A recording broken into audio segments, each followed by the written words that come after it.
finest bay in the Far East, large enough to accommodate all the fleets of the world. We shall dock at Pier 7, a new double-decked concrete structure 1,000 feet long, built and maintained by the Philippine government. Awaiting us is the famous 80-piece Philippine Constabulary Band, winner of the grand prize at the St. Louis Exposition and still one of the world's best. Facing the pier is old Spanish Manila, or Intramuros. Though begun 350 years ago, it has endured well, being regarded as the best example of medieval walled town in existence. Within this gateway is old Fort Santiago, long the citadel of the Spanish city, but since 1901 headquarters of the United States Army in the Philippines. This is the 31st Infantry returning from morning parade on an expanse just outside the walls, where was once a moat but which is now an 18-hole municipal golf course. Intramuros, with its narrow streets, is reminiscent of Madrid, except that the little two-wheel carriages are caramatas and the Filipinas wearing camisas with puff sleeves resembling bird cages are quite exotic to Spain. The camisas are made of piña, or finely split pineapple fiber, not unlike mosquito bar, and are worn over elaborately embroidered chemises. The rising generation seems to want what it wants when it wants it. Perhaps that is why Manila is the only considerable city under the stars and stripes, where prohibition is prohibited. Manila's most beautiful women generally are those with Spanish blood in their veins. This pair has been at Aurelia's in the walled city shopping for buntle hats, which are erroneously called Bangkoks in the United States and Europe. The best buntles manufactured in small towns for which they are named compare favorably with the finest of Panamas. Now they are in their caramata, note the elegant self-conscious charioteer, and with their purchases are returning to their homes on the opposite bank of the Pasig River, which divides modern Manila in twain. From the roof of the Masonic building we look down on Jones's Bridge, with the walled city on the far shore in the distance. Upstream, on an island in the river, is El Hospicio de San Jose, an asylum for foundlings administered by the Sisters of Charity. In the north wall of the convent is a turning wheel for the receipt of abandoned children. This infant, barely a month old, is being deposited herein by a chauffeur who vowed to me, the sisters did not question him, that he is quite unaware of the parent's identity. Another turn of that wheel will admit the nameless mite safely within the convent, where it will be reared, educated, and taught an occupation to enable it to be self-supporting.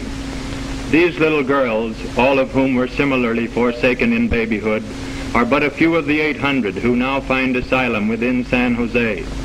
They devote every Thursday to the mending of their own clothes, a task of which they are especially fond, since they are taught to take pride in tidiness and cleanliness.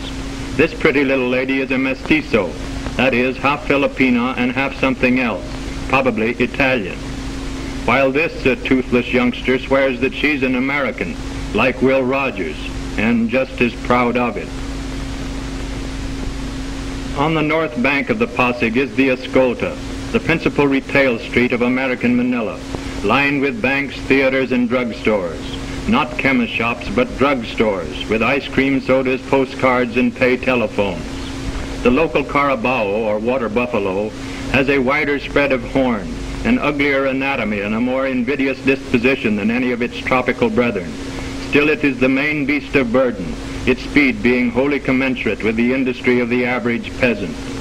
One of the foremost sources of wealth in the Philippine Islands today is tobacco, great loads of which are carted through the city streets. Yet the plant was unknown here until imported from Mexico by the Spaniards in the 16th century. Now extensive cigar factories flourish, into which the leaves are brought in bales, then graded as to quality, as to length and strength, before being delivered to the expert cigar makers, of whom one factory has more than 4,000, while in this room alone are 700, all engaged in entiring lady nicotine, be she trim or a trifle plump, in raiment that will make man's mouth water. No cigar anywhere today is produced under more rigidly enforced sanitary regulations than is this one. The Philippine government supervises the industry under invariable standards of excellence, and under its own official label, which is affixed to every box that leaves the factory. The cigars must be made from good, clean, selected tobacco, properly cured and seasoned, and from which all stems, dust, and scraps have been eliminated. No cigars made between sunset and sunrise may be graded as standard. This is Lady Nicotine at her best, a mild, plump, seductive creature. Just north of Manila's business district is Bilibid Prison, embracing 17 acres and harboring 3,500 transgressors of the law, the largest penal institution in the world. Retreat every afternoon at 4:30 o'clock is an impressive half-hour ceremony, when visitors are admitted to a central tower from which the ward buildings radiate like the spokes of a wheel, thereby enabling spectators to view the entire scene with ease. Selections by the prison band opens the review, following which the entire company engages in short calisthenic exercises, a feature that distinguishes Bilibid from other penitentiaries. Here the men are treated not unlike soldiers in barracks, being subjected to a system that grants privileges and metes out punishment according to conduct and industrial skill.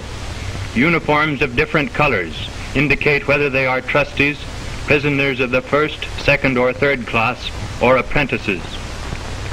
A drill by the crack Bilibid scouts, bearing wooden arms and comprising chiefly life and good behavior prisoners, concludes the afternoon display.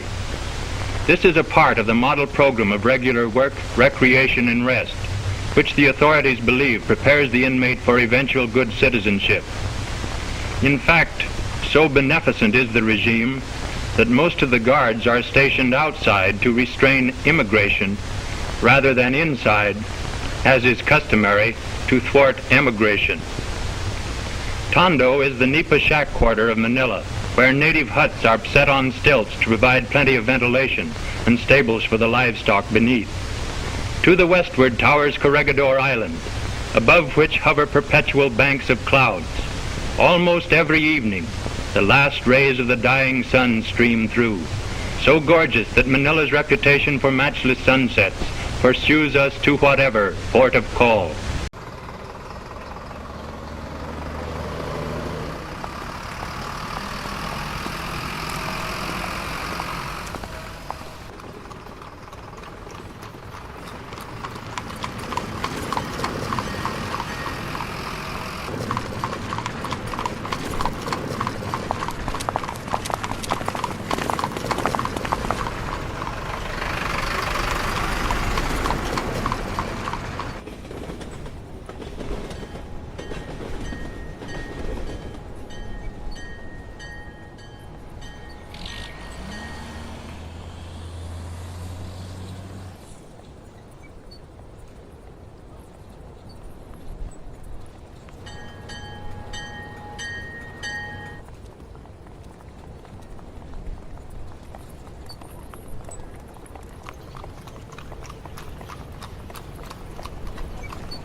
In the hill country, the land is often terraced for cultivation.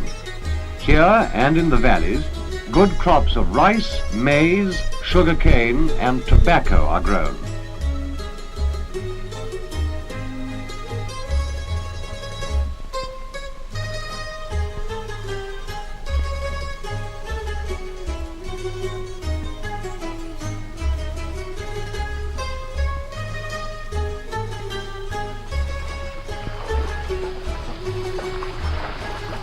Here is a team of oxen and Filipino workers going out into the fields.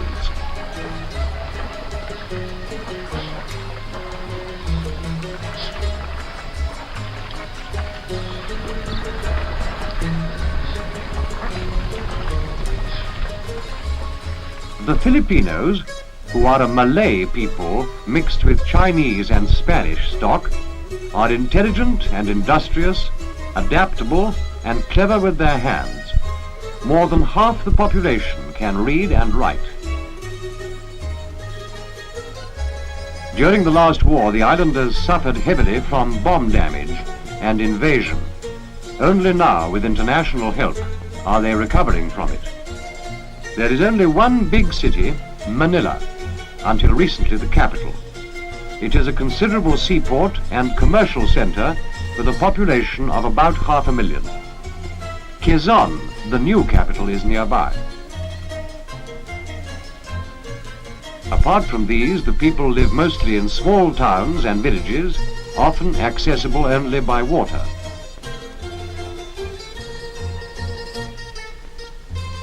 Here is a typical one.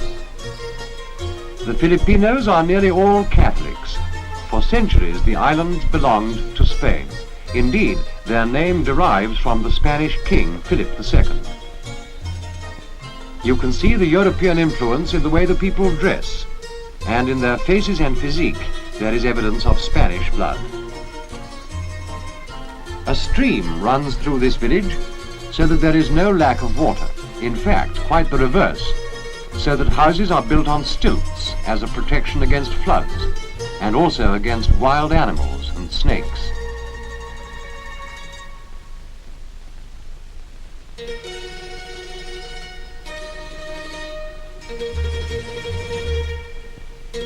There are great tracts of forest in these islands, and forestry is one of the biggest industries, still in process of being developed.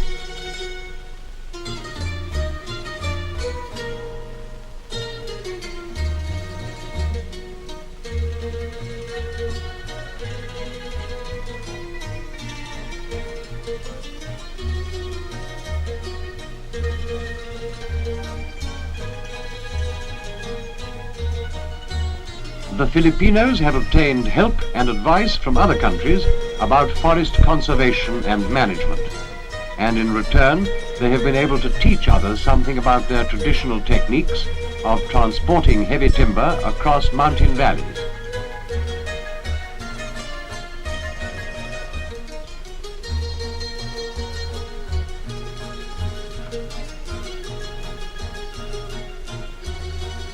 With such a wealth of timber, it is not surprising that paper making from wood pulp is another developing industry.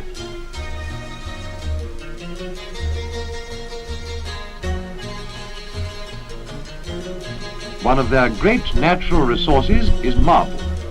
Outcrops of natural rock are found in many places, and the marble is quarried for building and other purposes. This is another considerable industry.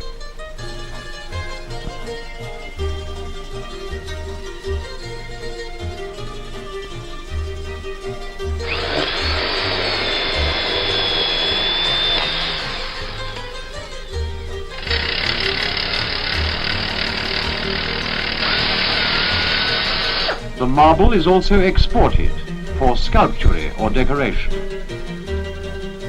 The crude blocks are transported, often over great distances, to workshops.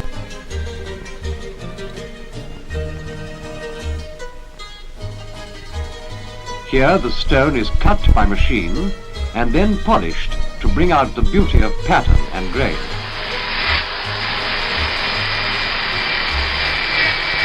Marble working is a highly skilled craft. at which these people have become experts.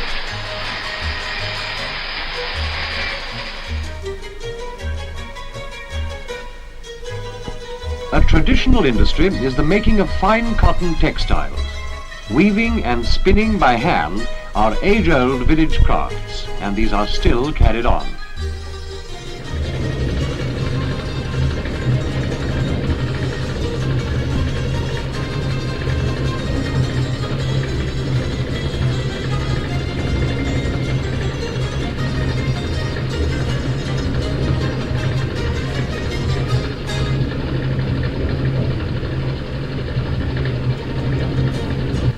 But the textile industry is now being developed on a much larger scale and, with modern equipment, producing fabrics of high quality for export.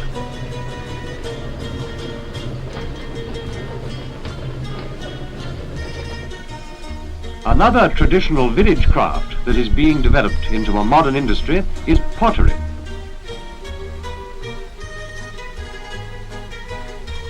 For centuries, families of potters have made pots molded by hand to supply local household needs, such as these water pots.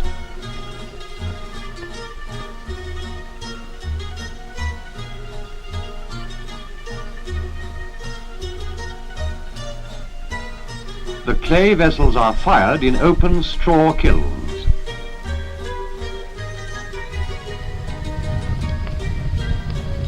The straw is lit and allowed to burn through in a slow, smouldering fire that bakes the pots.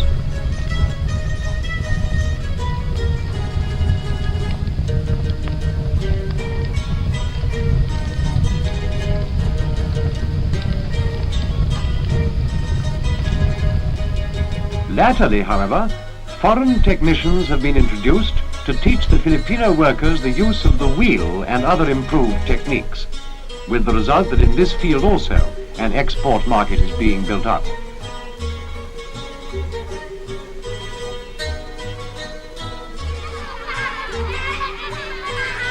These, then, are some of the ways in which these vigorous island people are being helped to recreate for themselves a more prosperous life.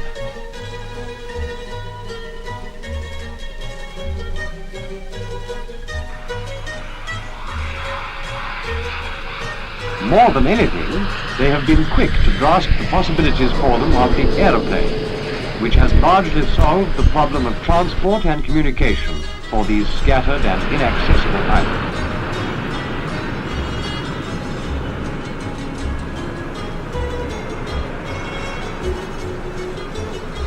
Manila is recognized as an international airport, and the younger generation of Filipinos have readily acquired the technical and organizational skills that this entails.